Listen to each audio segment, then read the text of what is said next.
This morning, crisis talks. World leaders fear their nation will collapse as the pandemic threatens to cripple the economy. The head of the United Nations telling leaders we are at war with the virus and not winning it. Australia's deadliest day of the virus yet. 13 lives now lost. Testing ramped up. A new at-home finger prick test for COVID-19 could be just days away.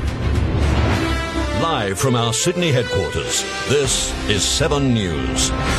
Good morning. Prime Minister Scott Morrison has spoken with G20 leaders overnight in an emergency video conference as the coronavirus pandemic puts pressure on the global economy. Political reporter Taylor Atkin is in Canberra. Good morning, Taylor. So what did our Prime Minister discuss? Good morning, Mon. Well, Prime Minister Scott Morrison met with world leaders to discuss the strain on the economy caused by the pandemic. Scott Morrison met with G20 leaders to discuss what they can do to support third world countries facing financial failure, with Australia intending to assist Pacific nations manage the pandemic.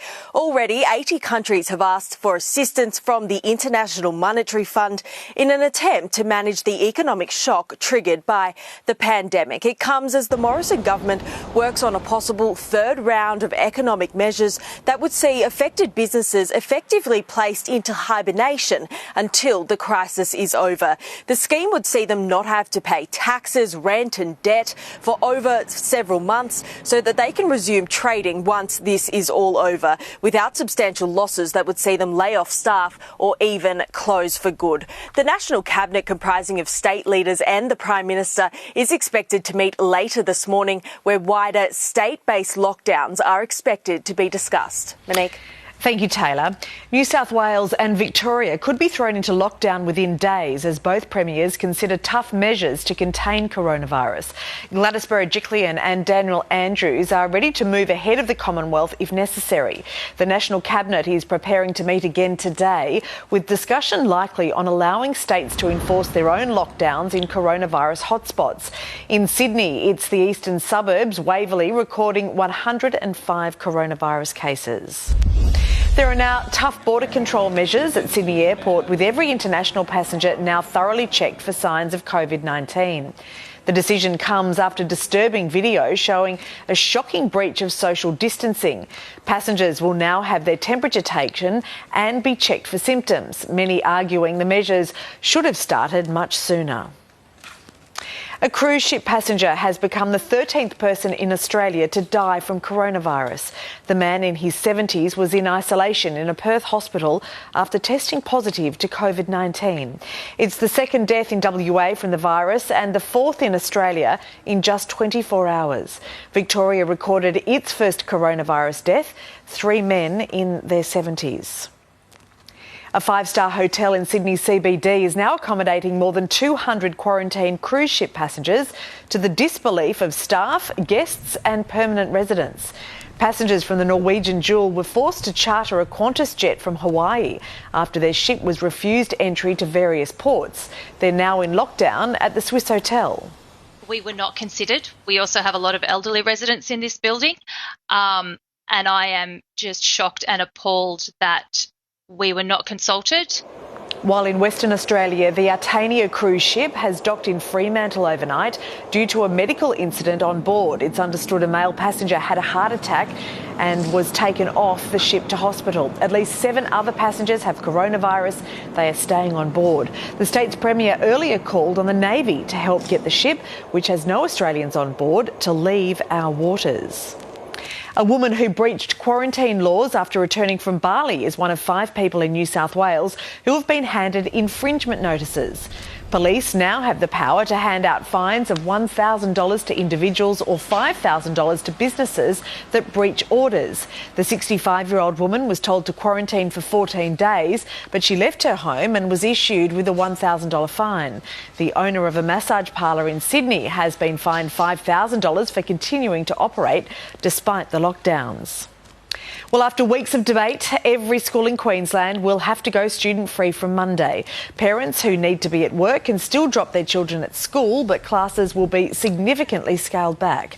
Some independent schools had already moved online, with some bringing forward the term to offer alternative learning from home. The Queensland Premier says the health advice that schools were safe has not changed.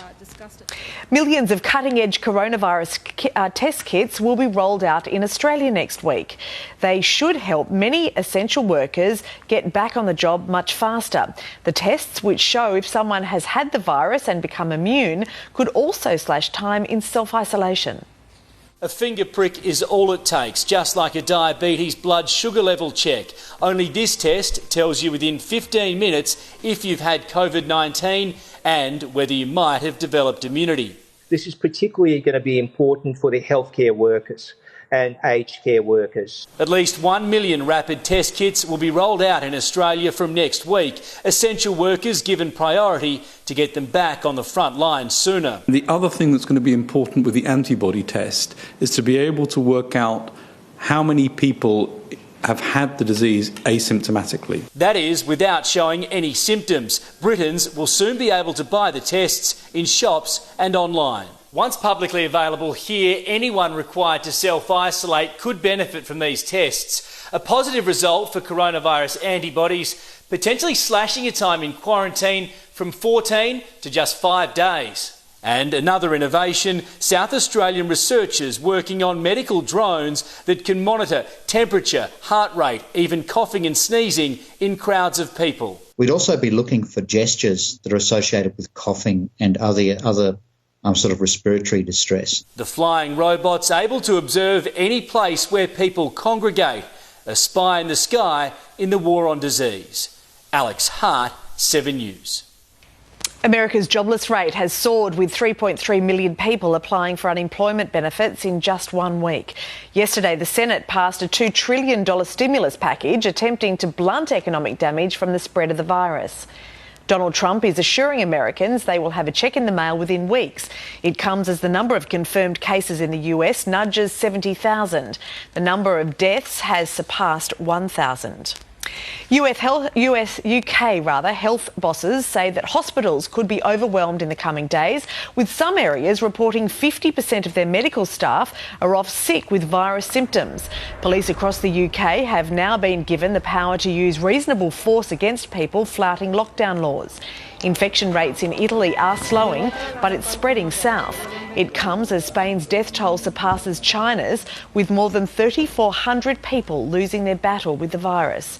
France has repurposed empty trains into medical evacuation carriers, transporting dozens of patients to city hospitals. The Prince of Wales remains in quarantine, testing positive to the virus following weeks of public engagements. Doctors say it's a possible, very small 24-hour window that could have saved the Queen from being infected by her son. In recent weeks, the heir to the throne became the king of Namaste, at event after event, trying his best to avoid handshakes, but it was still too close. Now the 71-year-old is self-isolating at home in Scotland, suffering mild symptoms of COVID-19. You know, weeks a long time in politics. It seems to be an even longer experience with coronavirus. Which is why Clarence House says it is not possible to ascertain from whom Prince Charles caught the virus or when. On March 10, he was at a summit sitting opposite Prince Albert of Monaco, who also has coronavirus. The next day, mingling with celebrities, including Pierce Brosnan. Then, on the 12th, Prince Charles was the guest of honour at a packed Australian bushfire fundraising event in London, invited by Australian High Commissioner George Brandis, who currently has no symptoms. People are very wary of large public gatherings. The Prince of Wales made it very clear to me this morning that come what may, he was determined to be here. The last time Prince Charles saw the Queen was that same day. Doctors say, given his symptoms appeared over the weekend, the earliest he would have been contagious was the 13th of March, just 24 hours after he was with his 93-year-old mother. a very narrow window. We're trying to find out the condition of the Queen. They say she's healthy, they say she's following the guidelines, but when asked directly, has she got the virus, there's no direct response. But the palace did release this new photo of Her Majesty at Windsor Castle holding a weekly audience with the Prime Minister. Proof, perhaps, that she's doing just fine. In London, Sarah Greenolch, 7 News. The Australian terrorist behind the Christchurch massacre has suddenly changed his plea. Brenton Tarrant appeared via video link in a hastily convened court hearing, confessing to 51 counts of murder. To each of these charges, charge 1 to 51, how do you plead, guilty or not guilty? Yes, guilty. He also pleaded guilty to 40 counts of attempted murder and 1 charge of engaging in a terrorist act. A date for the sentencing is yet to be set. 11 people have been charged and more than $3 million worth of cannabis and ice seized after police busted a Sydney-based drug ring. Officers raided homes in the city's southwest following a long-running investigation into money laundering and drug supply. All 11 have been refused bail. Well, social distancing is new to us, but not to the animal kingdom. And while we now need to stay away from zoos and aquariums, animal keepers are making sure that we remain connected. At Sydney Zoo, the primates are really missing their human mates, struggling to find other ways to keep entertained. The lions are proudly lounging around, the tigers relishing in sweet solitude. Good boy, Raja. When it comes to our tigers, they do love social distancing. The virus is also a threat in the animal kingdom, keepers only approaching some with masks and gloves. We're still learning which animals will contract the COVID virus from us, so we're just taking every precaution. Back home, Wildlife Sydney Zoo and Sea Life Aquarium have been live streaming animal encounters on Facebook for the kids. That's so cool. That's so cool. Thanks guys for watching. Bye. Warming hearts and prompting plenty of questions. Why did they jump today? Mummy, why did they jump? Now you'll see him circle around, have a look at his big tail. That's what he's using to steer with. There we go. Did you guys hear that big chomping sound? It's keeping the kids interested and making them not feel so secluded in what is a very difficult time for them and everyone to understand. Zookeepers keep these animals happy and healthy. The Zoo and Aquarium Association arguing even in a shutdown, the work here is essential and needs to continue. Some more grateful than others. What are you up to? Serena Andaloro, 7 News. Well, with a lot of financial uncertainty in the world right now, one very lucky New South Wales person won't have to worry after scooping up $80 million in last night's Powerball. The single entry was an online ticket, but their contact details weren't complete, so officials haven't yet been able to deliver the life-changing news. The mystery winner is the third biggest individual lottery winner in Australian lottery history and is the first person to take home the entire $80 million Division 1 prize pool. The winning numbers were 14, 21, 16, 12, 1, 29 and 27. The Powerball was 7. Well, next on 7 Early News, the usually bustling streets of Bali empty as officials disinfect the holiday hotspot. And mask or no mask, the virus experts, the latest advice to keep you safe. That's next. Streets usually teeming with tourists are being sprayed with disinfectant as Bali struggles to grapple with the disease. Transport hubs have been closed down and only emergency vehicles are allowed on the streets. Indonesia has the world's highest death to diagnosis rate. Research suggests half of the nation's 275 million people could be infected in the next few months. Well, checking finance news now, and Wall Street has surged at the open with Donald Trump's stimulus giving investors hope.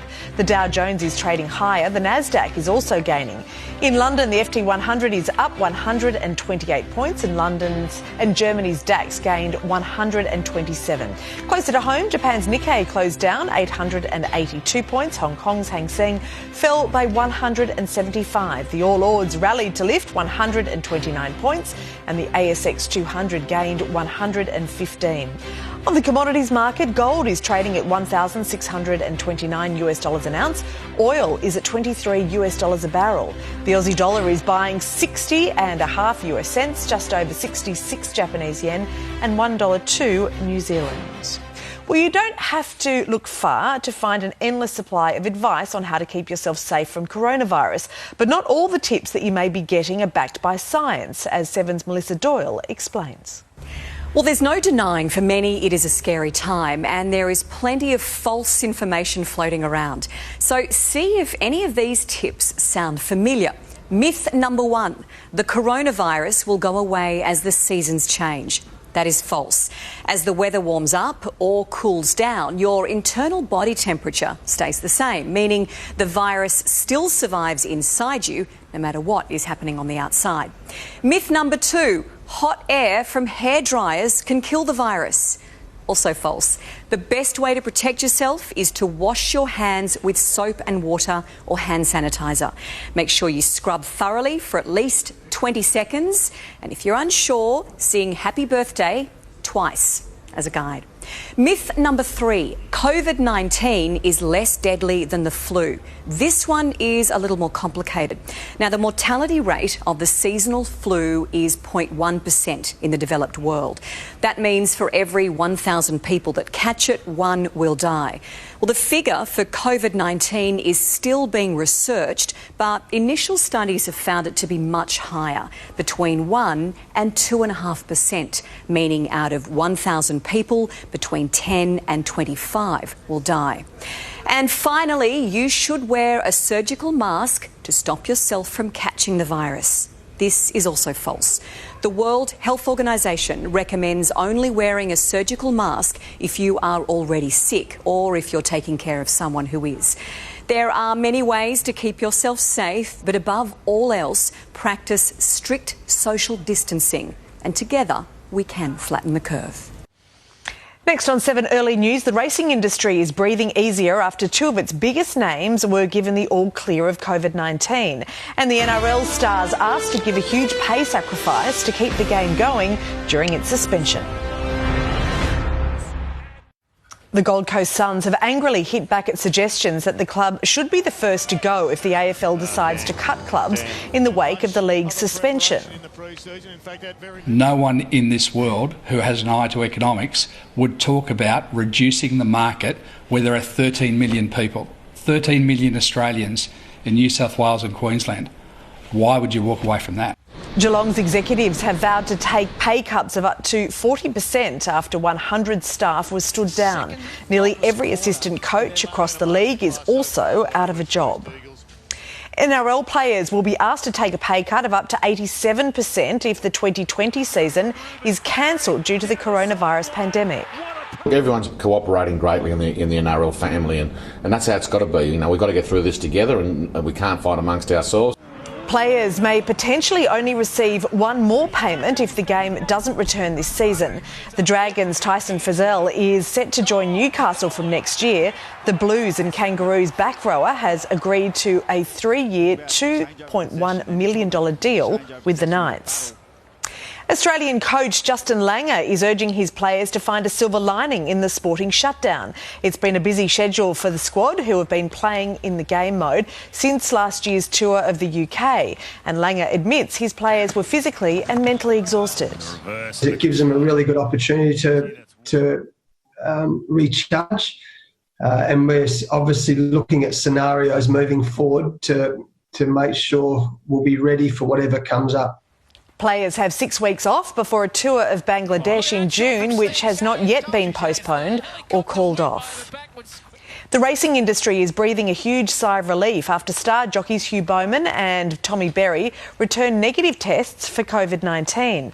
The pair shared a charter flight last week with Melbourne rider Mark Zahra, who's awaiting the results of his own test after a possible exposure on a commercial flight. The worrying part is, I guess, that some people don't get any symptoms, but I hadn't had any, and either had anyone in my family or anyone I was in contact with on the weekend. Officials remain hopeful Stake Stay at Rose Hill will go ahead tomorrow under strict new biosecurity measures implemented earlier this week. One of the world's leading anti-doping crusaders concedes that COVID-19 pandemic is the perfect cover for drug cheats. Travis Tygart, who was the man who brought down Lance Armstrong, says the longer drug testing is reduced or stopped in some countries, the harder it will be to weed out cheats before next year's Olympics. We're going to have to do a lot to ensure once things do reopen that if anyone did try to take advantage of this sort of reduced time period, that they can't get away with it. Boomers star Andrew Bogut says that he's not sure his body will be able to play another year to make it to the Games. And in a small piece of good news in sport, Australia has beat out Russia to earn the rights to host the 2022 Women's Basketball World Cup. The tournament will be held at Sydney's Olympic Park with 12 countries represented. It is the first time since 1994 Australia will host the event. Next on 7 Early News, a closer look at how the weather is shaping up in your part of the country. Taking a look at the weather around the country now, a trough over Queensland and New South Wales is combining with an offshore trough to trigger rain and showers. Troughs over parts of Western Australia are also causing showers and scattered storms in the west and northeast. Low pressure over the tropics is generating thundery showers. Looking around the capital cities now, Brisbane, possible shower. Sydney, a possible morning shower with tops of 24 today. Canberra, a partly cloudy day for you, and 21, 26 in Melbourne, partly cloudy. Hobart, 21 degrees, mostly sunny.